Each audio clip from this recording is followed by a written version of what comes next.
mengandung zat yang bernama antelmintik dan depuratif. Jadi itu bisa merangsang kita agar bisa kentut.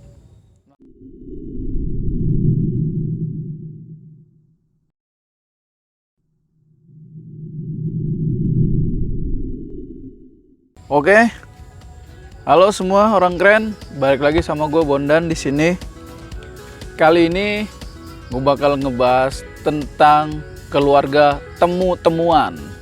Maksudnya ya temu, memang tanaman ini disebut dengan temu ya. Kita dengar ada temu lawak ya, model-model gitu. Masih satu family, masih satu keluarga. Nah, gue udah punya 2 contoh daunnya nih, yang mana ini sebenarnya berbeda. Kalian bisa lihat sekilas nih, 2 jenis daun ini. Nah, oke. Jadi daun yang ini adalah daun temu ireng, dan daun yang ini adalah daun temu kunci. Bukan temu kangen ya, beda. Nah, kita bisa lihat dari segi fisiknya dulu, dari daunnya ya. Nih, untuk yang ini adalah daun temu ireng. Daun temu ireng kita bisa lihat di tengahnya ada warna merah keunguan. Nah, ya kelihatan ya. Nah, sedangkan daun temu kunci itu dia tidak ada merah-merah kemerahannya, dia datar aja hijau. Nah, sudah jelas ya perbedaan dari kedua daunnya. Nah, kadang kalau di alam, di realitanya, di tumbuh tanahnya itu kadang berdampingan. Walaupun dia satu rumpun, cuman kadang dia ada 2, bisa berdekatan, tumbuhnya berbarengan. Namun sejatinya kedua tanaman ini berbeda jenis. Yang ini temu ireng dan ini temu kunci. Baik, kita masuk ke akar rimpangnya. Nah, di sini saya sudah ada sampelnya nih ya. Nah, ini gede banget nih pohonnya nih. Nah, ini sama ini yang agak kecil. Nah, coba nih, temu ireng bentuknya seperti ini guys, rimpangnya. Jadi rimpang si temu ireng ini dia lebih seperti ke jahe ya, bentuknya ya, hanya bentuknya seperti jahe. Sedangkan si temu kunci ini dia akar rimpangnya itu lebih seperti kayak akar biasa ya, kayak akar tumbuhan. Namun ya memang seperti ini bentuknya si temu kunci ini. Temu ireng sebenarnya itu bahasa Jawa ya, bagi yang belum tahu. Ireng itu artinya hitam. Kedua jenis ini nih, yang ini temu ireng dan yang ini temu kunci. Kalian bisa lihat perbedaannya. Nah, kedua jenis akar rimpang ini tumbuhnya itu di dalam tanah. Sebenarnya tidak terlalu dalam, mungkin ya beberapa senti aja guys.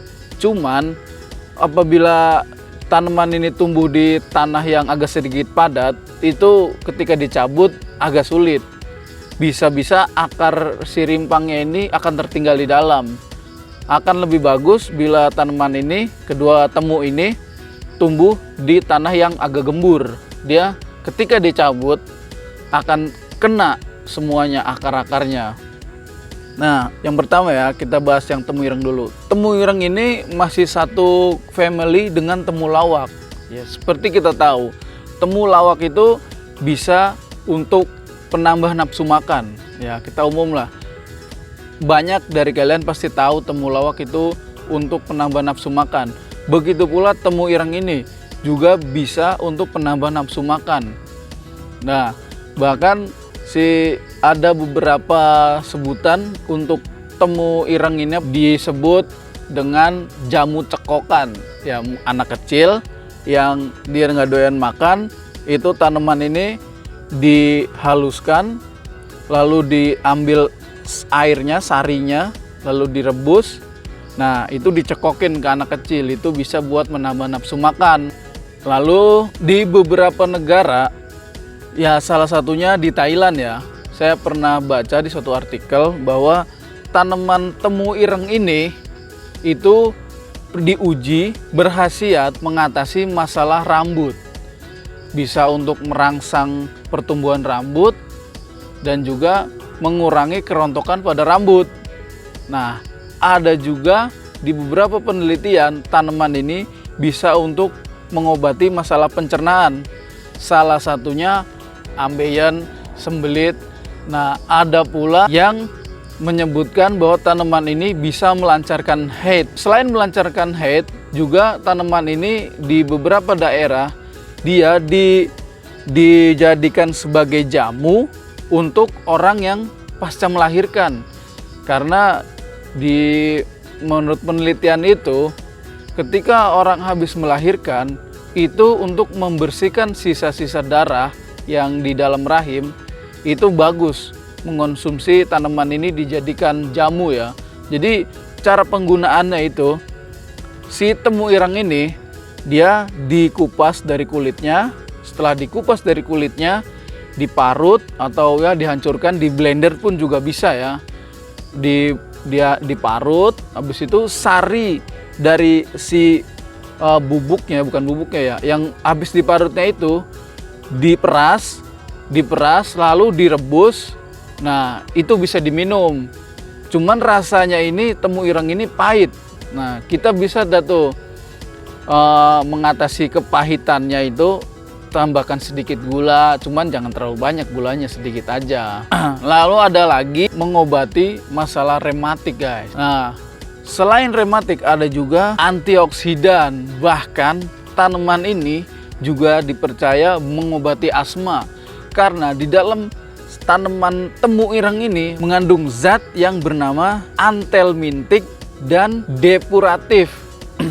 Jadi itu, kedua zat itu ada di tanaman temu ireng ini. Kita bahas yang satunya, yaitu temu kunci. Nah, kita bisa lihat nih, ini adalah penampakan dari rimpang si temu kunci. Lalu apa aja sih khasiatnya? Khasiat dari temu kunci ini obat untuk mengencerkan dahak. Nah, bagi orang-orang yang sedang berdahak, misalnya pagi-pagi gitu tuh, bangun tidur, kadang dahak susah dikeluarin. Nah, tanaman ini bisa untuk mengencerkan dahak. Lalu pereda batuk juga, guys. Si temu kunci ini bisa meredakan batuk untuk perut kembung. Nah, ada unik lagi, guys. Itu bisa merangsang kita agar bisa kentut. Lalu ini juga bisa untuk menambah nafsu makan seperti temu ireng tadi. Nah, bisa juga ini untuk mencegah sariawan, guys. Jadi misalnya bibir pecah-pecah nih, itu ketika ini dipotek, dioles-oleskan ke bibir, itu bisa mencegah sariawan juga, mengobati malah, bukan mencegah. Nah, kalau diminum mencegah, nah kalau langsung mengobati. Bisa melancarkan ASI. Nah, ya kita tahu bahwa yang umum itu untuk ASI kan daun katuk. Ternyata si temu kunci ini juga bisa untuk melancarkan ASI. Nah, temu kunci ini juga mengandung minyak atsiri, guys. Dari aromanya, si temu kunci ini aromanya itu seperti seperti sereh gitu. Nah, itu aromanya seperti serai, guys, nggak beda, hampir nyamber banget, hampir sama malah, bahkan di hidung saya pun hampir sama. Temu ireng atau temu hitam memiliki nama latin Curcuma argioniosa, sedangkan temu kunci memiliki nama latin Curcuma rotunda.